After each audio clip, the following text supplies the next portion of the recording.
Hello and welcome. My name is Colin McDonald, and today we're going to cover what this show is, a potential musician strike downtown, segregation in the Austin music scene, and we'll list the top 10 ideas Austin musicians had for updating the moniker Live Music Capital of the World. This is Austin Music News. So first, what is this show? Now, this show exists to accomplish one short-term goal, which is to change the conversation that Austin musicians are having. Now, I want to change the conversation from negativity to optimism, from talking about the big problem to talking about the enormous opportunities that exist right here and right now.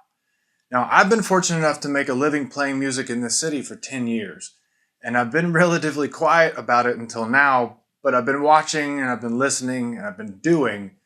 I'm getting a pretty good idea of what works and what doesn't. Now, I can only offer my perspective and what I've learned from my experiences, so I will never criticize someone's art on this show. But I will criticize the idea of letting Reverb Nation auto-post show dates to your Facebook account and then you complain about turnout. Now, we complain when we don't like the way something is and we don't see a way to change it. So we lack vision when we complain, and there's a lot of lack of vision going on right now. There are actually musicians and artists who complain about all the new people moving to Austin. Now, how can I help you recognize that more people means better odds someone is going to love what you do and buy what you're selling? Now, this ethos has to end. Our city and our world has changed. It's not changing, it has changed. And now more than ever as a music community, we need to voice our ideas and our visions about how we can grow and change with the city. You know, what if we started looking at the affordability crisis in a completely new way? We could accept the challenge of an affordability crisis and figure out how to make more money. And we can do this if, as a music community, we agree that it is in fact 2017 and not 1970. Now, the music business is and always will be about hard work and hustle. But we need to hustle with our heads up. We have to see the game in order for our work to be effective. I mean, many musicians work long, hard hours, but they're not working on things that bring them value. And it used to be that you'd work on your music, get really good, write some good songs, and get a gig. And then a talent scout or record executive would catch your show and you'd get a deal, and then you'd get money to make your record, and then you'd get radio promotion, then you'd get put on tour, and then you'd get your behind the music 10 to 15 years later. And that's the way it was. Now, I'm 32, and that's the story my generation was told, but it's just a story. And all generations since have been fed some version of this fairy tale, and we all believed it until the internet happened. And now, as an artist, the person that's going to change your life and expose you to thousands of people that are going to love your music isn't a record executive. It's a 14-year-old gamer kid who has 22 million followers on a network that you've never even heard of. Or it's a food critic that loves you and recommends you to all 300,000 of her followers in Austin. Or it's Jane and John Doe, family of 6 that have 4 different kids in 4 different schools, very active in the PTA and the sports, and they want to do their part for the local music scene, and they share your content with their very, very large circle of friends. And listen, you need to have all of them. And you have to consistently hunt for more of these breaks throughout your career to keep that fire burning. I mean, the game has completely changed. And the sooner we recognize it, the better chance we'll have of being able to afford to live here over the next 10 years and take advantage of all the amazing opportunities in a growing city like Austin. Now, I believe in my heart that we have the talent to make great things happen here and now. And Austin is in the best position to lead the way in creating the new infrastructure for the music industry, because right now, there is no music industry. There's a lot of disparate parts here and there making a little noise and making a little money, but it's not sustainable the way it stands. It's an open market and it's an open field. And luckily, Austin isn't entrenched in deep and dying business routes that used to make millions selling plastic circles for $20 like Nashville, New York, and LA. You know, we haven't had a thriving music business industry in Austin yet. And we can do this, but to start, we have to change the conversation away from the negativity of Austin was better when, and towards what should be a long-term goal. Now, I want to see Austin as the music capital of the world. Not the live music capital, not the bar band capital, not the open mic capital, but the music capital of the world. And that sounds great, but we're nowhere close. We're barely hanging on to the moniker we have right now. Now, this could be the greatest time in the history of the music business if we choose to make it happen. And I believe we can do it, but the music can't do it alone. We have to do our part, and we have to change with the city and with the times.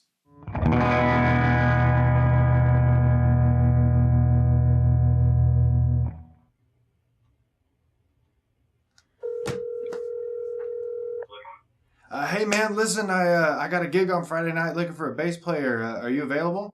Yeah, man, I can totally play some bass, but you might need to lend me a bass. You don't have one? No, man, I left mine at my girlfriend's place when we split up about a month ago, and she just won't let me have it back. So I'm actually in the process of looking for one, but for the time being, if you don't mind just lending me one, that'd be really awesome. So do you at least have a bass amp? No.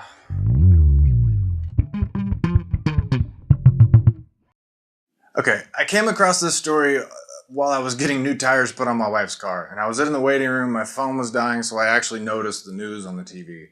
And I'm so glad I did because I saw this story.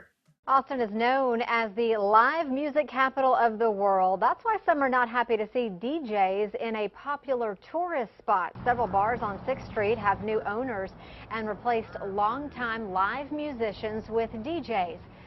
Some of them are protesting and trying to organize a day without local music. They want to draw attention to how little income musicians make despite the value they add to the city. Okay, there's a lot to unpack there, but first of all, bars are businesses.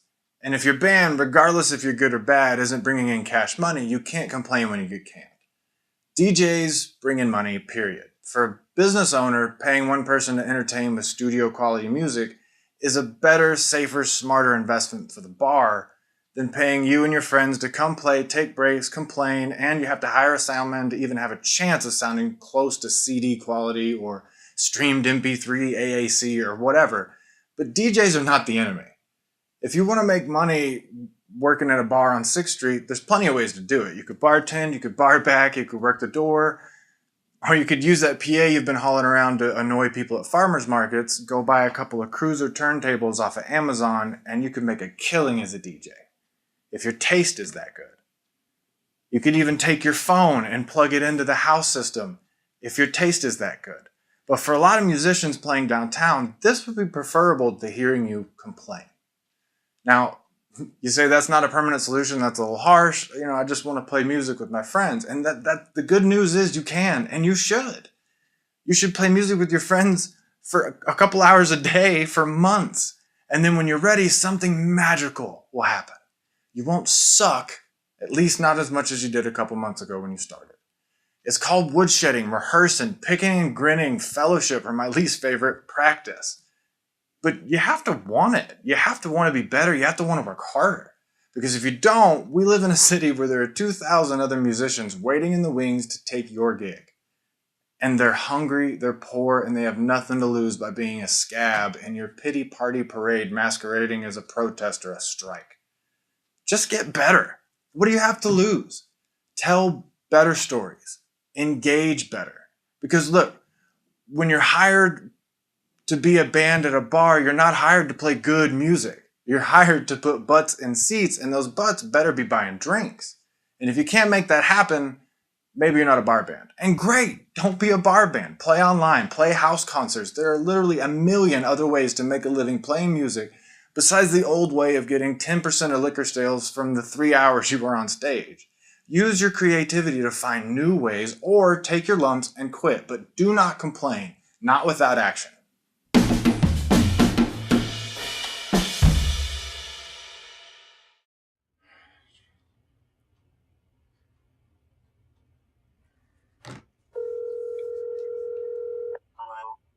Hey man, hey listen, I got a gig on Friday night. Are you available? Yeah, Sweet. I've got like 2 gigs going on. One guy I've never even met before. He just called earlier, and then there's another guy you normally play with, but I kind of hate playing with him. So I'm trying to like cut out early, but like I phone bill and my mortgage and car note due, so I can't do it for less than like 300? 300. Oh man, hey, listen. Probably not this time, but I'll definitely catch you. And then, hey, I think you're breaking up. I'll later.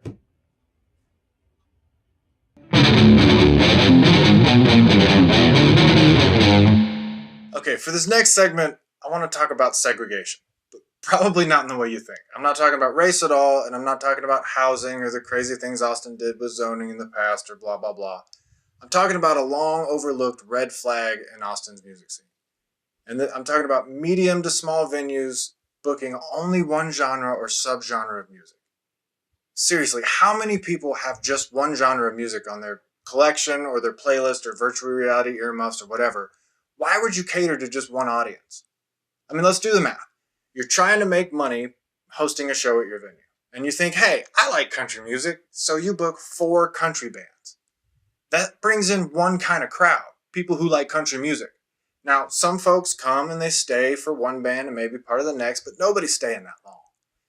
And how many times a week can you really do that without having a house band that even the regulars get sick of? Or find enough good local country bands to have a variety in the lineup. Now, this is just not sustainable in this day and age, and it's not how people consume music. If you want to throw a show at a venue using local talent, you have to mix genres. I mean, have a country band open, followed by a slightly more rock and roll Americana thing, into a straight rock and roll band, have hip-hop close out the night, and then you can have a DJ play 30 minutes before last call. You get all kinds of different crowds of people, and some will stay because people, not musicians, but people actually like different kinds of music and enjoy being exposed to new things. I mean, what do we think social media is? It's a large variety of different stuff coming at you all the time. Why are venue owners letting them out of their door to find a different experience when they can do that on a nightly basis right there in their own venue? Now, for venues, that's one thing, but for musicians, this means you can play 4 gigs in Austin a week at 4 different bars with 12 bands. I mean, think of all the networking, learning, and community that would bring. Now that is sustainable, both for the venues and us. And, some could get really creative with matchups and who they book, and that alone could set your club apart from another. And that's just an idea. But it's got to be better than continuing to do what we're doing now, which is booking 2 bad blues bands to play for 8 hours each, and 47 singer-songwritery dudes with laptops or whatever that is attached to your music stand to play on 6th. And we wonder why venues are closing. And we wonder why musicians aren't making enough money to live here. I wonder why we keep trying the same things over and over with no sign of positive results. I mean, the single genre venue has so many holes short term, but long term, they're even worse. I mean, right now in this city, we have entire sections for one genre or another.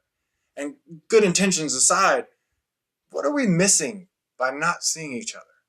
What are we missing by not sharing stories and influence among the broader music community? I mean, the silo effect is real and it has to be addressed. I mean, I've heard so many stories that start, there once was a man who came and united the hippies and the rednecks and changed a town. This is right here in front of us. Make the change. Take the risk and be patient with it. But make the change. We can do better.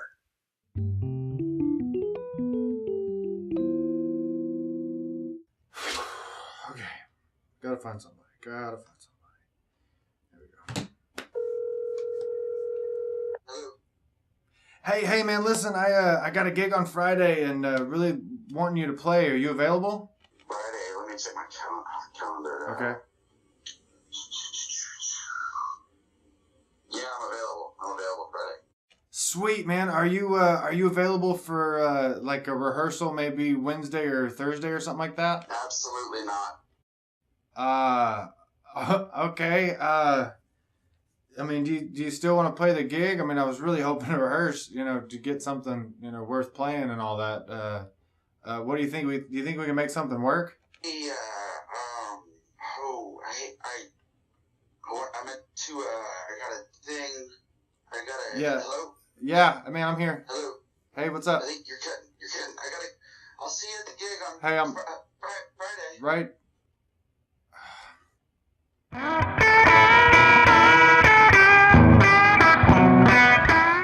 Okay, for this last segment, I asked a question on a Facebook group of Austin musicians, about 2,500 musicians.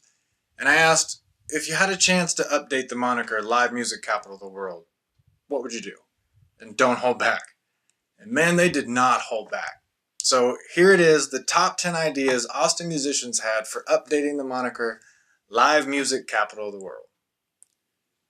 Number 10, Austin. It was cooler before you moved here. Number 9, the rehearsing in public capital of the world.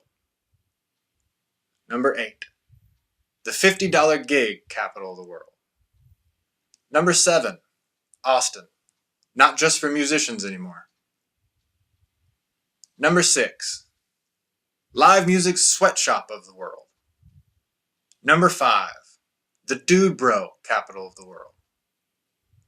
Number 4, the live music, hey, I didn't really have time to look at the charts you sent me a month ago capital of the world. Number 3, this Chipotle used to be in Antone's.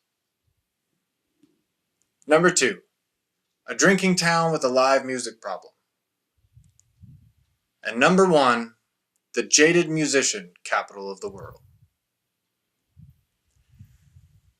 We have to change the conversation from negativity to just blind optimism, because I love this town. And if we don't make a change, we might lose this amazing place. Now, I came here 10 years ago to make a living playing music, and I did it. And it was because of this amazing place and this amazing community that is so giving and so loving, but is pulling in all different directions away from one another. And we need to tell our stories so we can see where we are and take steps to move forward. Now, I'm so grateful for this place. I want it to exist for generations to come and have a chance at making a living playing music. This place is amazing. And if we don't act soon, I'm afraid we're going to lose it. And I'll have to move. And I don't want to move. I have 2 pianos in this room alone. I don't want to move. I believe that we can do this. But the music can't do it alone. We have to do our part. And we have to do better. And we have to do this right. And we have to do this right now.